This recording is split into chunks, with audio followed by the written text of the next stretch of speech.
Hello, my name is Genie Hughes, and I am of counsel for the Office of Will M. Helixon.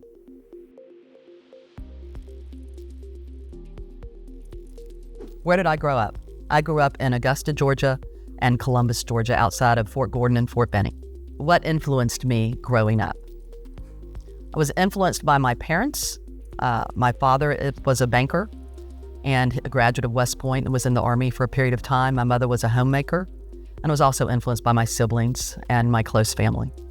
What shaped my early views on justice? I was the oldest of 4 children, so I was sort of a caretaker for my younger sisters and brother. Saw the things they did that they got away with that they shouldn't have, that I got in trouble for. And then I was also influenced by my parents and how they treated us growing up, which was good. But I also saw a lot of things that I thought could be changed and could be different. And then, of course, I was influenced by the normal things, To Kill a Mockingbird, the books you read at school, and the movies, things like that. Where did I attend law school? I attended law school at University of Georgia. When I attended law school, I had planned on getting into a career field where I could make money and have some prestige. And I thought I'd be a contract attorney or a banking attorney to make my dad happy. When I got there, the only thing I loved was criminal law. And I realized that was something I would want to do for the rest of my life. What did I do after law school? I was an assistant district attorney in Statesboro, Georgia, 4-county circuit. I did everything from probation revocations to child support to murder cases. And after 3 years there, I was promoted to the violent crimes trial team in Augusta, Georgia, 3-county circuit, where I tried rape cases, murder cases, and child sexual abuse cases that involved serious physical injury to the child. I joined the Army because I wanted to move around a bit.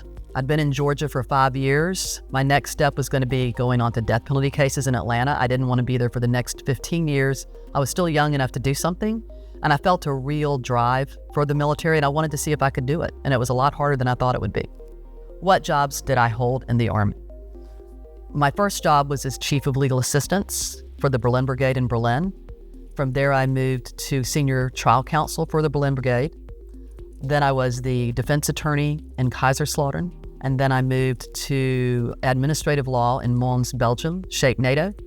And my last job in the military was Chief of Justice at Fort Gordon, Georgia. What were my job duties as Chief of Legal Assistance?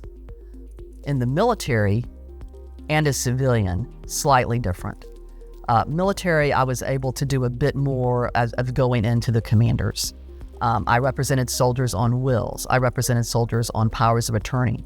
For purposes of clients of the Helixon organization, I would say I did a lot of 15-6 investigations, command investigations, GOMARs, letters of reprimand, anything that would relate to the service member's ability to stay in the Army, to have a career in the Army, and actually look good to his command, really, because that's very important for when they received their OERs and their NCOERs. Why did I become a DoD civilian lawyer? I became a DoD civilian lawyer because I still wanted to help service members. I liked the culture. I like service members in general. I mean, they're great people. They're nice people. They sacrifice a lot. The culture itself and the fact that they have to get along in the office and out of the office with the same people is very, very difficult, and it's fraught with peril. So the fact that I could still work with service members, could still help them in areas where I was familiar, a lot of civilian attorneys are not familiar, was a huge advantage for them. What was the most significant difference between being an active duty and civilian lawyer? Personally, the most significant difference was I didn't have to do PT anymore or get up super early. The significant difference from just being an active duty and civilian attorney wasn't a lot in my area. I still did the same things. I actually managed attorneys. I managed military and civilian attorneys, trained them how to do things, supervised them, and made sure they did them correctly. It was good because I could stay in one place and develop relationships with local bars, local judges, and then as my colonels went in and out, I was the continuity piece of that. What did I learn as a civilian lawyer for the Department of Defense?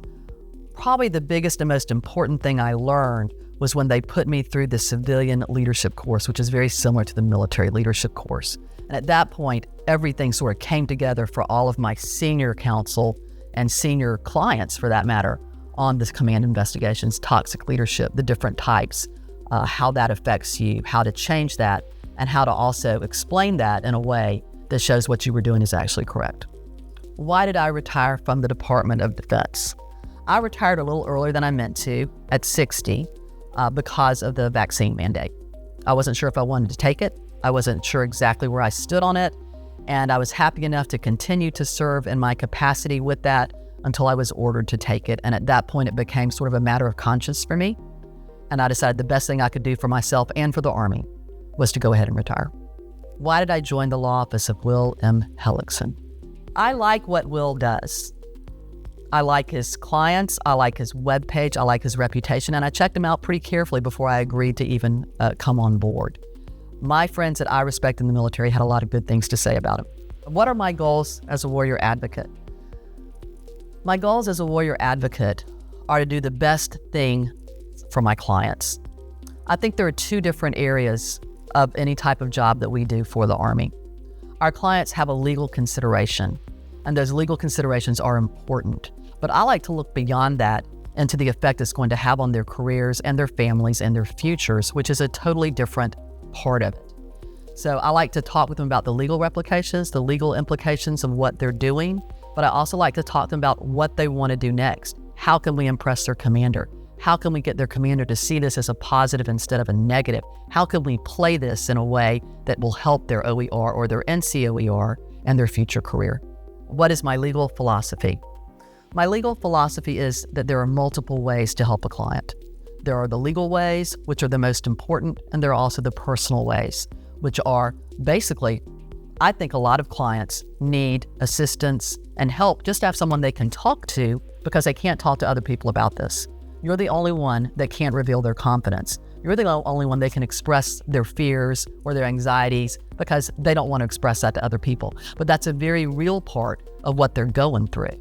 And as someone who's been through 2 investigations myself, the first one was really difficult. It was horrible. You feel like you're betrayed. You feel like your bosses didn't listen to you. They surely know your work. They surely know you didn't do this. All those types of things are the same things I hear from my clients. And I can get beyond just let's fix this now to say, I understand what you're going through. This is actually what your boss is thinking. This is why he's doing this. This is why when you feel like he's hurting you, he's actually protecting you.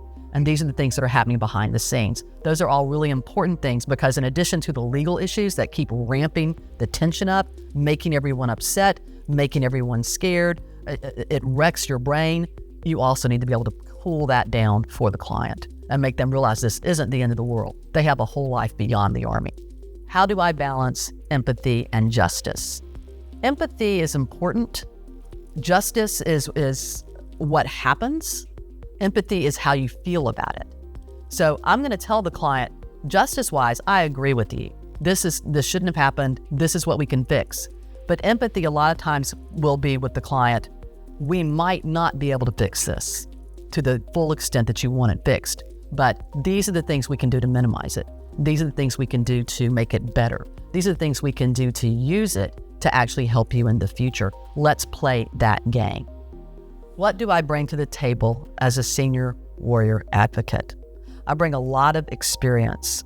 And the reason the experience is so important is because when you have someone who's had to sit in the meetings with a general, who's had to say something to the general as a civilian, who's had to get called on the carpet by the general for different things, to be able to withstand that and understand what happens afterwards is very important for most of my clients. At the end of the day, I joined this law office because I still want to be part of the military however I can. I still want to help people. I still want to use the skills that I've learned since 1992 and to make sure that I can still defend service members who deserve it. You defend the nation, we defend you.